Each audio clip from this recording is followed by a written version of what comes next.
Imagine you're 5 months pregnant. Now imagine you've just been thrown off a train in the middle of the worst blizzard the Colorado Rockies have seen in 50 years. The man who threw you off didn't just take your ticket, he took your last hope. And he's not done with you yet. This is the story of Catherine Sullivan, and it begins on a frozen platform with the sound of a train fading into the howl of a monster storm. The winter of 1887 was a beast.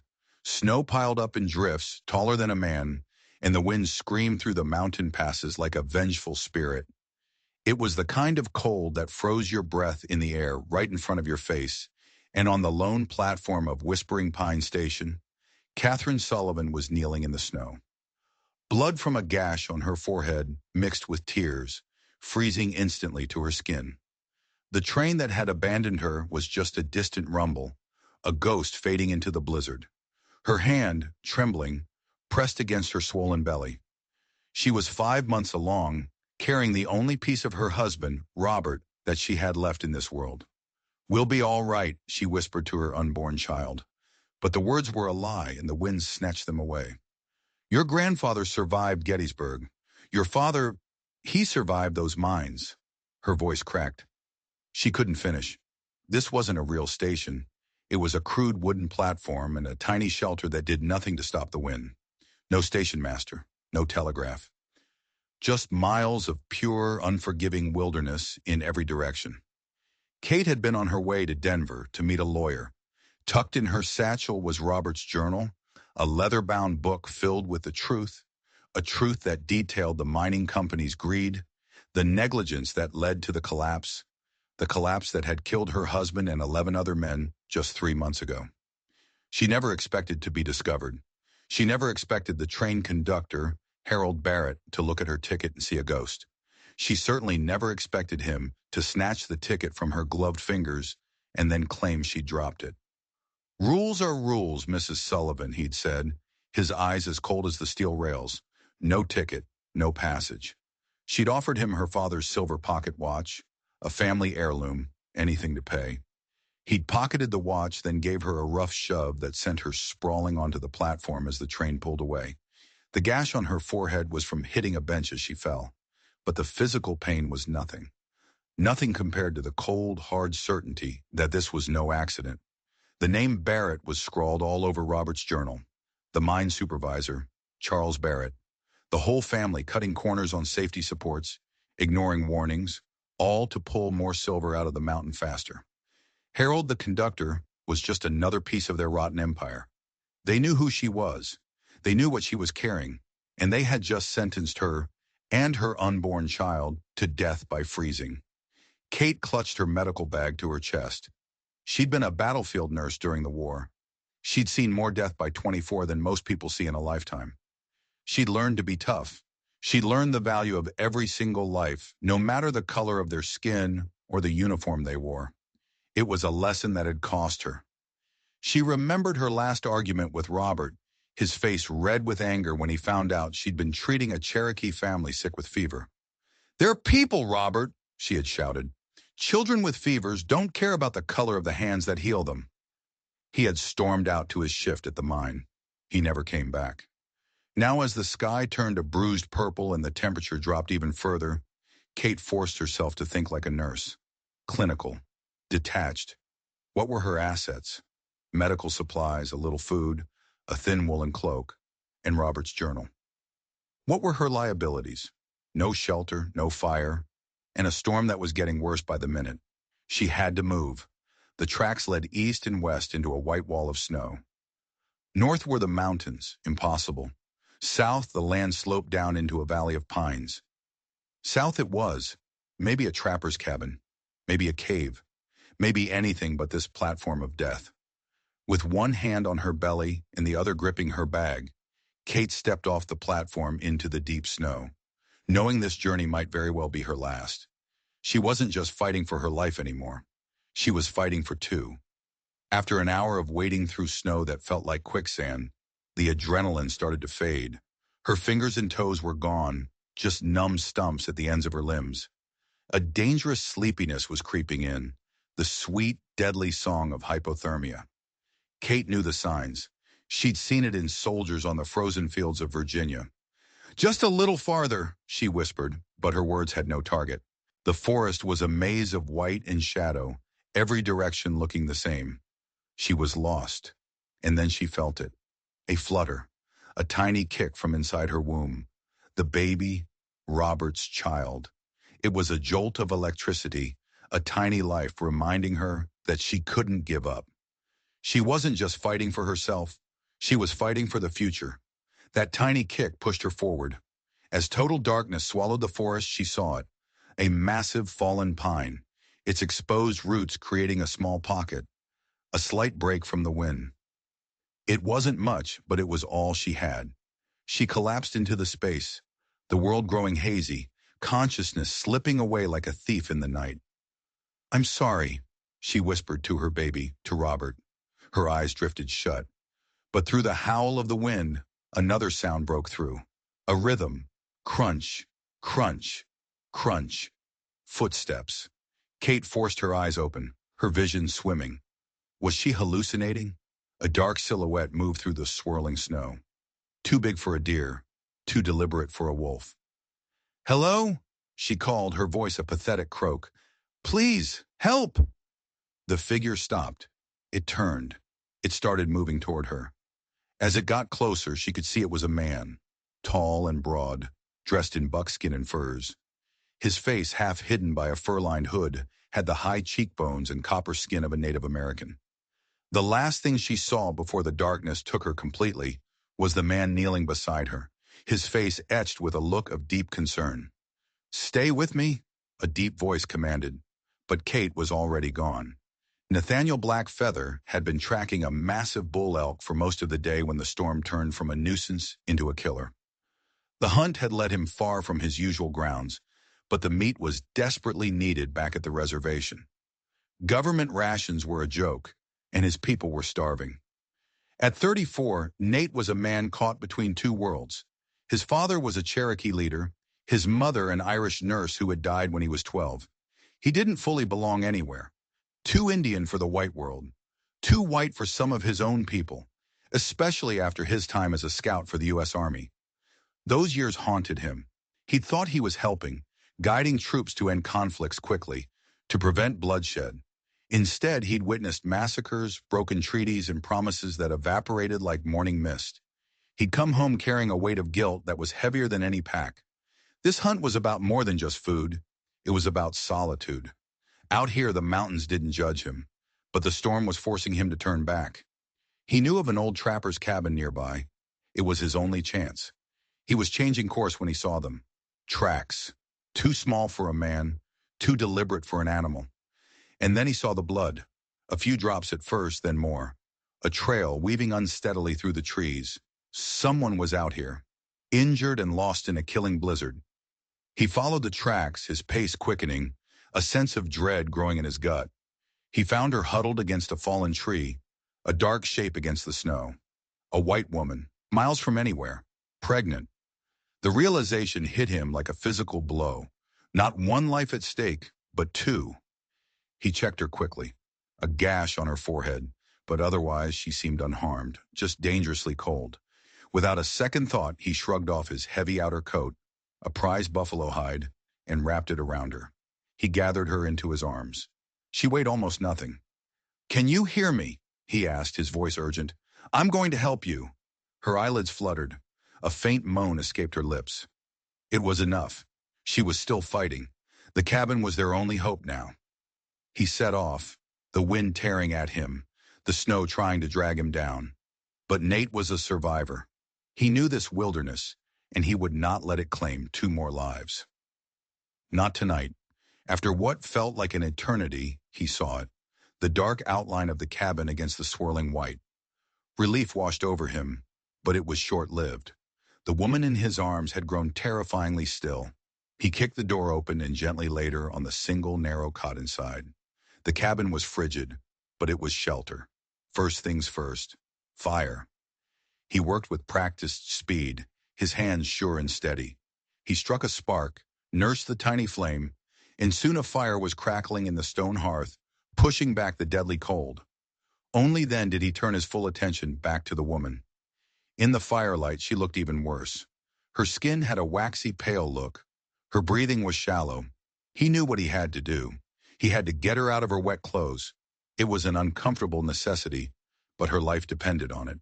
He worked with a clinical detachment, removing her snow-soaked cloak and dress, leaving her in her underthings for modesty.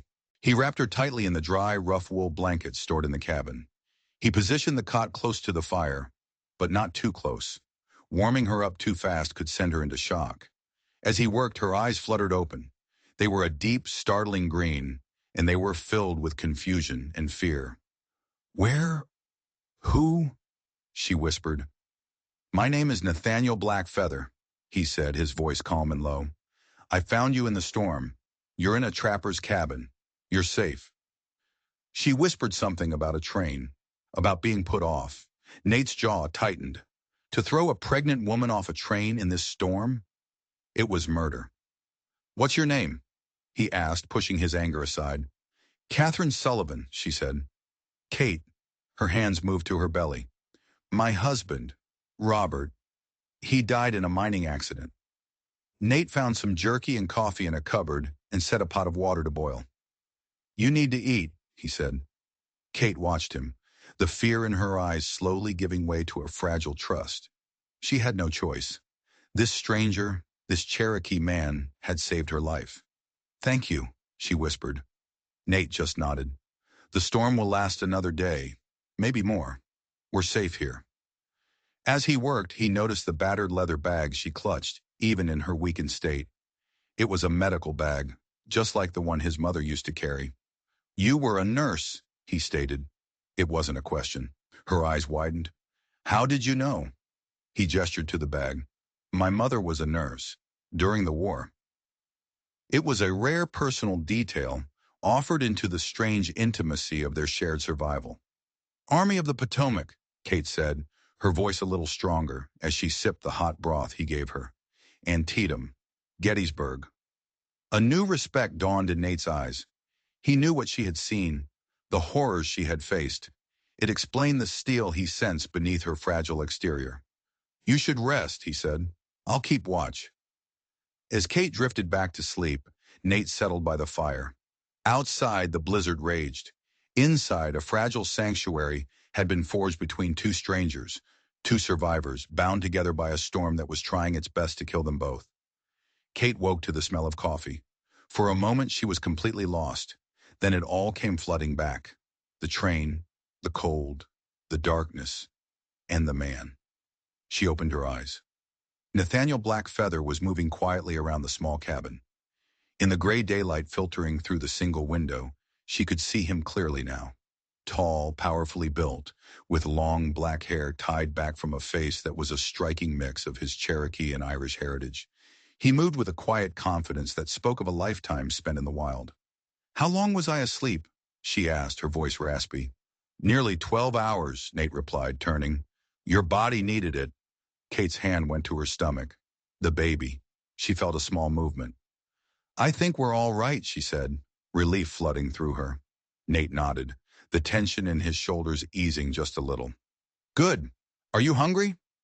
As he prepared a simple breakfast of jerky and softened beans, Kate told him about Robert, about the mine, about the journal. He listened without interruption, his dark eyes revealing nothing but a deep, quiet attention. "My husband was a miner," she said, the words catching in her throat. "In Silverdale. There was a collapse." Nate met her gaze across the small space. "I'm sorry," he said. "The mining companies, they take much and give little." A silent understanding passed between them. They were from different worlds, but they both knew the face of injustice. A fierce gust of wind rattled the cabin, reminding them of their isolation. "The storm isn't letting up," Nate said, looking out the window. "We'll be here at least another day." Kate felt a spike of anxiety. Her cousin in Denver would be worried sick. Her meager funds were almost gone. But what could she do? She was trapped. Trapped with a man she barely knew. A man who had saved her life. The day passed in a slow, strange rhythm, marked by the howl of the wind and the crackle of the fire. They talked in fits and starts, sharing pieces of their lives. Kate learned Nate had never married, that the woman he was to marry had died of influenza years ago. He learned she had been a school teacher before the war had turned her into a nurse. "What will you name the child?" Nate asked as they shared their small evening meal. Kate managed a small, genuine smile. "If it's a boy, Robert, after his father. If it's a girl, Hope, because that's what I need most right now." Nate nodded slowly. "Good names, strong names." That night, he insisted she take the cot while he slept on a blanket by the fire. She tried to argue, but he was firm. "You need the rest more than I do." Huh. Lying in the dark, listening to the storm, Kate found her thoughts returning not to the danger outside, but to the man sleeping just a few feet away. Who was he, really? This quiet, capable man who had appeared out of the blizzard like a spirit of the mountain? By the next morning, the world had changed. The wind had died. Nate opened the door to a landscape of blinding white and impossible silence. Above them, patches of blue sky were breaking through the clouds. "The storm has passed," he announced. "We should leave as soon as we can." They prepared quickly. Nate fashioned a walking stick for her, and seeing how inadequate her clothes were, he took one of the cabin's rough blankets, cut a hole in it, and made her a poncho. It was crude, but it was warm. "The snow is deep," he warned as they stepped outside. "Walk in my footsteps." "Exactly. And tell me if you need to rest." Kate drew a deep, cold breath. "I'm ready." The journey was brutal. Every muscle in Kate's body screamed in protest. Her lungs burned. But she focused on one thing, placing her feet in the deep prints Nate left in the snow. He was breaking a trail for her, taking the brunt of the work, and she knew it. He stopped often, pretending to check their direction, but she knew he was giving her a chance to catch her breath. They were making agonizingly slow progress, but they were moving. By midday, they had covered maybe 3 miles. During a rest, sharing the last of their jerky, Kate noticed Nate glancing toward the northwest. Dark clouds were gathering on the horizon. "Another storm?" she asked, dread creeping into her voice. "It's coming," he said. "We need to find shelter before nightfall." The urgency gave them new strength. They pushed on, descending into a valley. The snow wasn't as deep here, and Kate found a rhythm, a grim determination to just keep moving. It was then that Nate suddenly stopped, holding up a hand. He tilted his head, listening. "What is it?" Kate whispered. "Water," he said. "Running water." He led her to a narrow creek, mostly frozen over, but with a current still visible beneath the ice. "Wolf Creek," he confirmed. "Clearwater is about 10 miles downstream." 10 miles, it felt like 100, but it was a landmark, a sign that they were on the right path. They followed the creek as the afternoon wore on, and the storm clouds grew darker and more threatening. The sun was touching the horizon when it happened. Kate's foot caught on a hidden rock, and she went down hard, a sharp, searing pain shooting up from her ankle. Nate was at her side in an instant. He gently pulled off her boot. Her ankle was already swelling. "It's just a sprain," she said, gritting her teeth. "I can keep going." Nate looked at her ankle, then at the darkening sky, then back at her. "No, you can't," he said grimly. "We need to find shelter. Now." "We can't stop," Kate cried, her control finally breaking. "We'll freeze out here." "I know," Nate said. "That's why I'm going to carry you." Before she could protest, he had lifted her into his arms as if she weighed nothing. The sudden intimacy was shocking. She could feel the steady beat of his heart against her ear, smell the scent of pine and leather that clung to him. It was too much. But what choice did she have? "It's not far," he said, his voice a low rumble in his chest. "I saw smoke, just before you fell." He moved with a steady, powerful gait, carrying her through the deepening dusk as the first flakes of the new storm began to fall. Kate closed her eyes, surrendering to his strength, trusting this man she barely knew with her life, in the life of her child. The cabin Nate carried her to was different from the last one. It was a prospector's cabin, more solid, better supplied. It was empty, a winter casualty of the mining life. "We have no choice," Nate said, kicking the door open and carrying her inside. "No one would begrudge us shelter in this storm." He gently set her down on a chair and immediately went to work, lighting the cast iron stove. The small room was quickly filled with a welcome warmth. While Nate tended to her ankle, wrapping it tightly, Kate looked around. This cabin felt lived in. There was a proper bed, a table, even a small shelf of books. There was food on the shelves, beans, salt pork, rice. They wouldn't go hungry. As they ate a hot meal, the first real food they'd had in days, Kate felt a moment of peace, a fragile sense of normalcy. Outside, the storm had turned into a freezing rain, a sheet of ice coating everything. An ice storm, Nate observed grimly. Worse than snow for traveling. We'll be here for a day or two. The delay was frustrating, but the cabin was a haven. That night, the awkwardness of their situation returned. There was only one bed. Nate suggested they share it, placing a rolled-up blanket down the middle as a divider. Kate was too exhausted and, if she was being honest with herself, too trusting of him now to argue. They lay in the dark, listening to the ice pellets ticking against the roof. The silence stretched between them, filled with unspoken thoughts. "Nate," Kate said softly into the darkness, "what will you do after we reach Clearwater?" He was quiet for so long, she thought he was asleep. "Return to the reservation," he finally said. "But first, I'll make sure you're safely on your way to Denver." The simple, unhesitating commitment in his voice was a balm to her frayed nerves. "You don't have to do that," she whispered. "I know," he said, "but I will." Another silence fell, but this one felt different, warmer.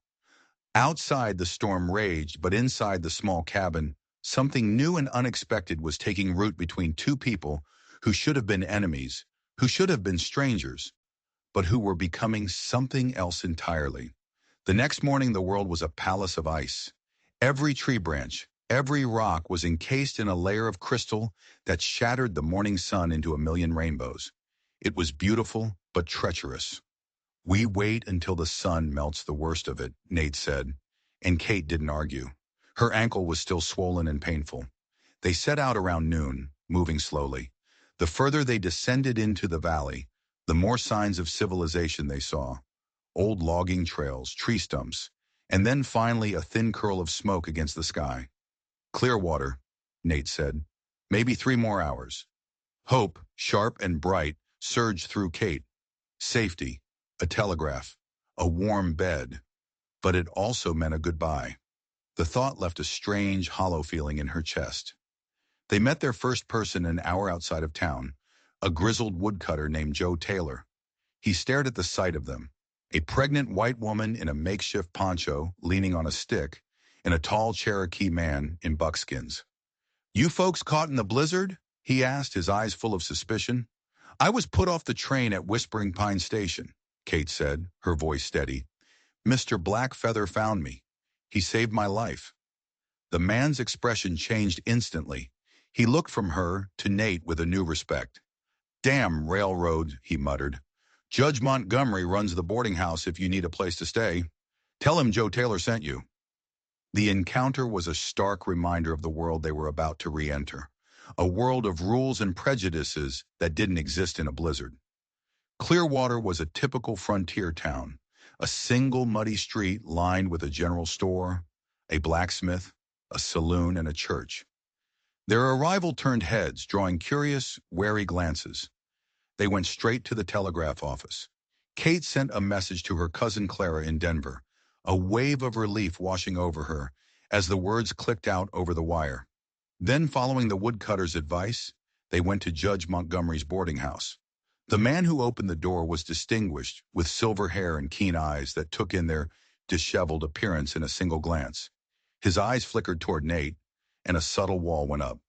"I don't normally accept," he began. "Mr. Blackfeather saved my life and the life of my unborn child," Kate stated, her voice firm, leaving no room for argument. "I was thrown from a train in the blizzard. Without him, we would have died." The judge, Walter Montgomery, seemed to assess them for a long moment. Something in Nate's quiet dignity, in Kate's fierce protectiveness, seemed to sway him. "Exceptional circumstances," he said finally, "call for exceptional arrangements. I have 2 rooms." As they stepped inside, Kate glanced at Nate. They had survived the wilderness together.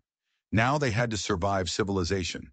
And somehow that felt like the more dangerous journey. The boarding house felt like a palace.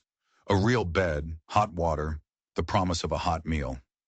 Kate soaked in a tub, washing away the grime and fear of the last few days.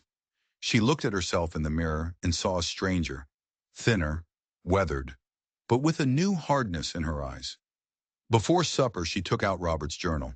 Her fingers traced his familiar handwriting, the pages filled with damning details against the Barrett Mining Company. The ignored warnings, the cheap materials, the name of the supervisor, Charles Barrett, appearing over and over again, and his brother, Harold, the conductor. They had tried to kill her to bury this book. Her resolve hardened into cold steel. They would not win. A knock at the door revealed Judge Montgomery and his wife, Eleanor. She had kind, intelligent eyes and the calm, capable hands of a healer. "I was a nurse during the war," Eleanor said, gently examining Kate's ankle.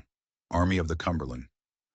"Army of the Potomac," Kate replied, and an immediate bond of shared experience formed between them. Eleanor confirmed the sprain was minor, but insisted she rest it. Then her hands went to Kate's belly. "The little one seems strong," she said with a smile.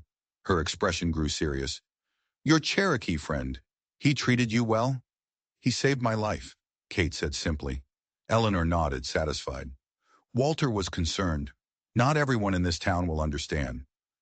"I don't care what they think," Kate said, a spark of defiance in her voice. Eleanor's eyes twinkled. "Good. Neither do I." At supper, Kate and Nate were the subject of curious stares from the other guests. But Judge Montgomery had clearly said something, because the stares were more curious than hostile. Nate, now clean and wearing a borrowed cotton shirt, looked strikingly handsome and completely out of place. He was quiet, watchful, taking in everything. Over roast beef and potatoes, he spoke to Kate in a low voice. "The stagecoach to Denver comes through on Wednesday. That's 5 days. I've asked about work at the livery stable. I can earn enough for your ticket." Kate was stunned. "You'd stay to work for my passage?" "I told you," he said simply. "I will see you safely on your way." After the meal, Judge Montgomery invited them to his study. The room was lined with law books, a fire crackling in the hearth. He poured them each a small glass of whiskey. "I hope you'll forgive my directness," he began, his tone shifting from host to judge. "But I sense there's more to your story than a lost ticket." He looked straight at Kate. "The conductor who put you off the train, would his name happen to be Barrett?" Kate's glass nearly slipped from her hand. "How did you know?" "Because Harold Barrett is the younger brother of Charles Barrett," the judge said, his eyes like flint. "The supervisor of the Silverdale mine, the same mine where a man named Robert Sullivan died 3 months ago." The pieces clicked into place with sickening clarity. This wasn't a coincidence. It was a conspiracy. "I think," the judge continued, "that you were thrown off that train to prevent you from getting to Denver. What were you bringing to a lawyer, Mrs. Sullivan?" Kate looked at Nate, who gave a slight, almost imperceptible nod. She reached into her bag and placed Robert's journal on the judge's polished desk. "Evidence," she said. The judge opened the book. He read for a long time, his expression growing darker with every page he turned. Finally, he looked up. "Mrs. Sullivan," he said, his voice grave, "this document's criminal negligence. I've been fighting the Barretts for years, but I've never had proof like this." He leaned forward. "I am the circuit judge for this district. I have jurisdiction over Silverdale. We don't need to go to Denver. We can convene a grand jury right here." Nate, who had been silent, spoke for the first time. "It would be safer here," he said. "If they tried to stop you once, they'll be watching for you in Denver." The judge nodded. "He's right. The Barretts have money and influence. They won't take this lying down." He looked at Kate, his eyes searching hers. "They will come after you. Are you prepared for that?" Kate thought of Robert, of the 11 other men, of the child growing inside her.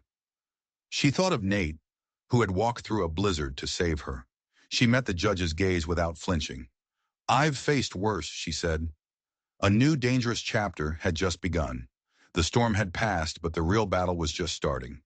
The next few days, Clearwater became the secret headquarters of a rebellion.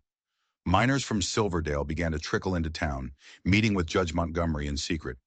They arrived one by one, their faces grim, their voices low as they added their stories to the evidence in Robert's journal.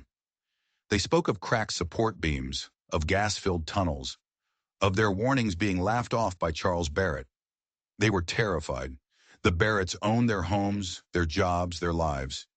But they were also angry. 12 of their friends were dead. Nate became an unlikely expert. His time as an Army scout had taught him about engineering and structure. He studied the diagrams in Robert's journal, pointing out the deadly shortcuts the company had taken. They were spacing the supports 30 feet apart instead of 20 to save on timber, he explained to the judge. In stable rock, maybe you get away with it. But Robert noted tremors in the week before the collapse. They knew the mountain was unstable. They sent those men in anyway.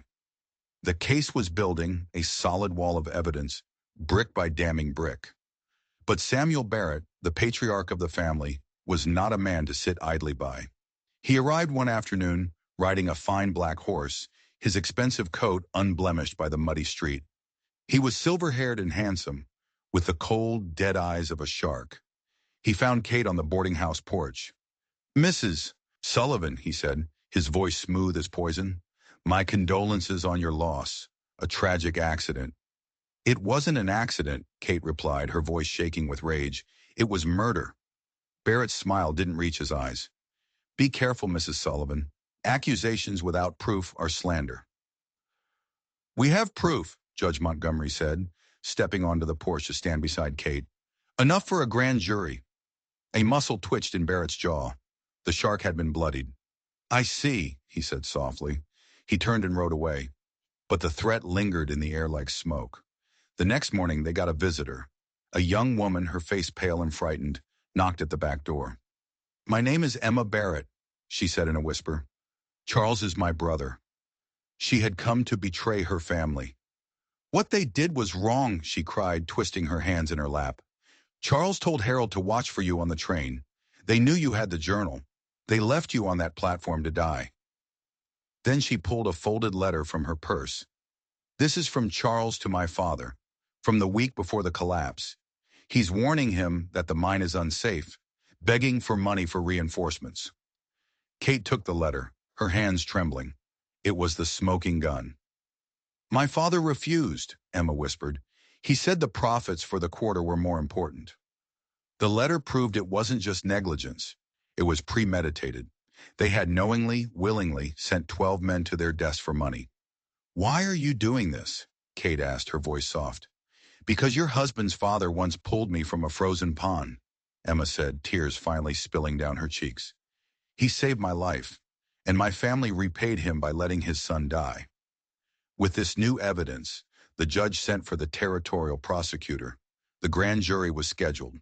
But Samuel Barrett was a cornered animal now, and cornered animals are the most dangerous. The night before the grand jury was set to convene, a rider galloped into town. One of the miners set to testify, a man named Thomas Reeves, had been ambushed outside his home, beaten so badly he wouldn't be able to speak for a month. It was a message, a brutal, bloody message to anyone else thinking of talking. The other witnesses were terrified. And then more news came. Charles Barrett had gone to Denver to meet with the territorial governor. He was trying to get Judge Montgomery removed from the case. Their time was running out. "We convene the grand jury tomorrow morning," the judge declared. "We move now, before he can stop us." The air in the boarding house crackled with tension. Everyone knew the next 24 hours would decide everything. That night, Kate couldn't sleep. She stood by her window, looking out at the dark, quiet street, a hand resting on her belly. Nate found her there. "Barrett's words are poison," he said softly, referring to the cruel things the man had said to her. "He wants to plant doubt in you, make you feel guilty. Don't let him." His perception was so sharp it startled her. He saw the guilt she carried about her last fight with Robert, the one she'd secretly feared had distracted him on that fatal morning. "Robert made his own choice," Nate continued, his voice gentle. "He went into that mine because he was a brave man trying to protect his friends. That's who he was. It had nothing to do with you." And just like that, a weight she hadn't even realized she was carrying lifted from her shoulders. She looked at this man, this stranger who had saved her, who understood her in a way no one else ever had, and felt something shift inside her. something deep and fundamental. The confrontation came at dusk. A dozen armed riders thundered into town, with Samuel Barrett at their head. They surrounded the boarding house. "Montgomery!" Barrett bellowed. "Send out my daughter and the Sullivan woman!" The judge stepped onto the porch, a shotgun held loosely in his hands. "They are under my protection, Sam."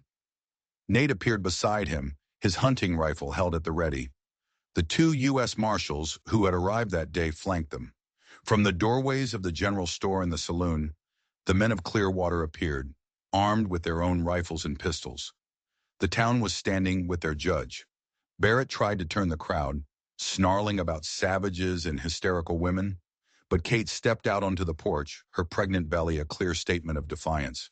"Mr. Blackfeather showed more humanity than your entire family combined," she called out, her voice clear and strong. "You sent 12 men to die for profit, and you will answer for it." For a long moment the world held its breath. A single gunshot would have turned the street into a slaughterhouse. But Barrett saw the faces of the townsfolk, saw the cold resolve in the eyes of the judge and the marshals. He was outnumbered. "This isn't over," he hissed, the words of venomous promise. He wheeled his horse around and rode out of town, his hired guns trailing behind him like vultures. They were gone for now, but everyone knew Barrett would not give up. The final battle was yet to come. The morning of the grand jury, the world woke up to the smell of smoke. A thick black column was pouring into the sky from the center of town.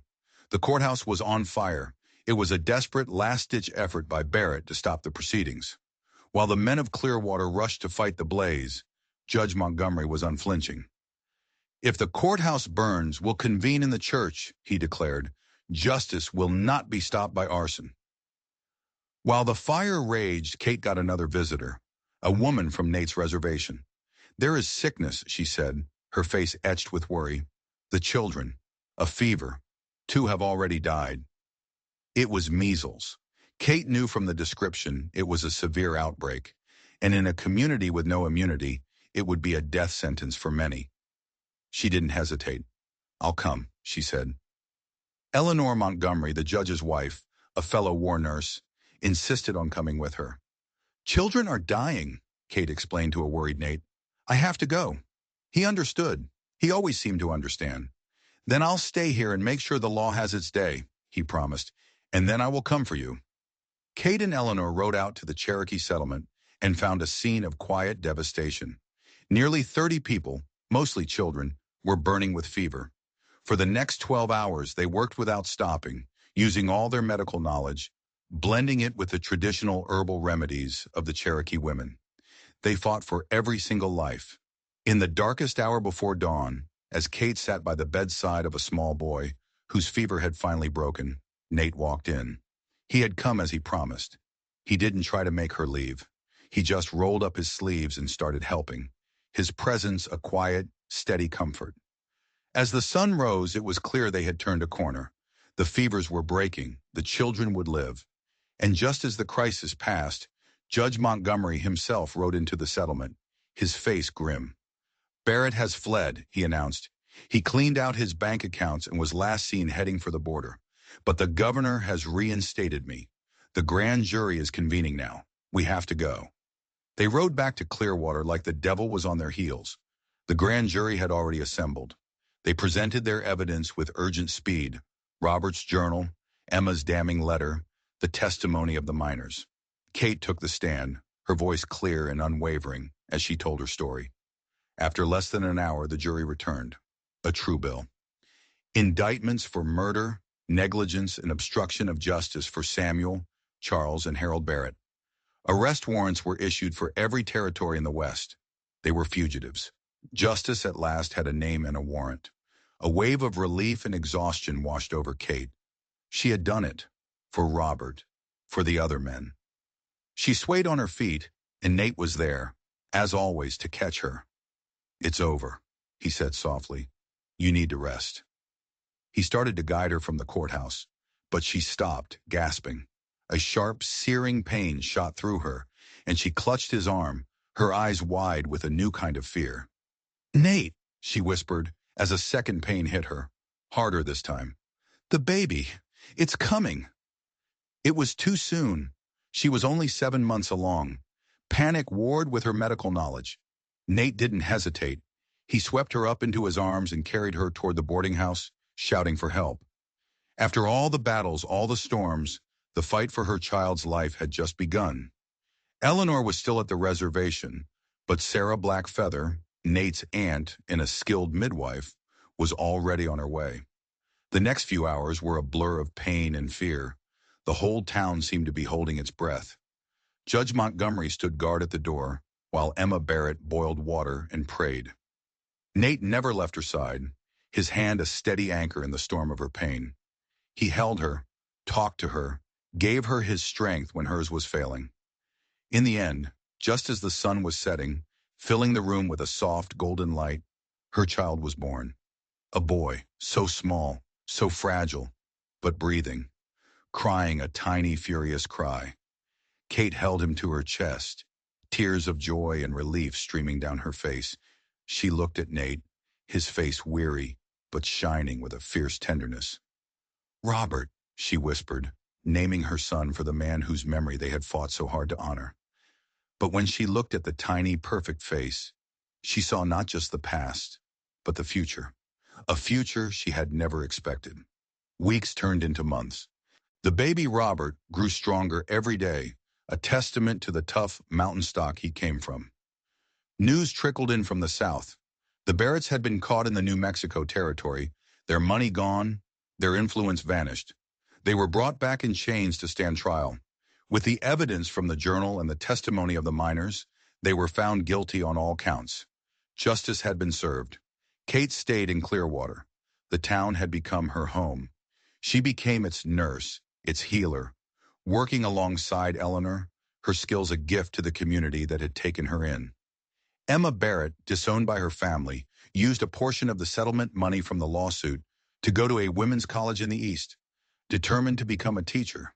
And Nate? Nate stayed too. He never returned to the reservation to live. He visited his family often, but his home was now in Clearwater by Kate's side. The bond forged in a blizzard had deepened into something quiet, strong, and true. They never spoke of it in grand terms, but it was there in the way he looked at her, in the way he held her son as if he were his own. One evening, a year after that terrible winter, Kate stood on the porch of the small house she had bought, watching the sunset paint the mountains in shades of purple and gold. Little Robert was asleep in his crib inside. Nate came and stood beside her, leaning against the railing. They watched the stars begin to appear in the twilight sky. "The storm," Kate said softly. "It brought me here. I thought it was the end of my life." Nate looked at her, his dark eyes full of a deep, unspoken emotion. "It wasn't the end," he said. "It was the beginning." He reached out and took her hand, his fingers lacing through hers. And in that quiet moment, with the mountains as their witness, Catherine Sullivan knew she was finally, truly home. If you were moved by Kate's story of survival and justice, hit that like button and subscribe for more tales of the unexpected. And let us know in the comments, what do you think was the bravest thing Kate did? We'd love to hear your thoughts. Until next time, stay safe and always question the official story.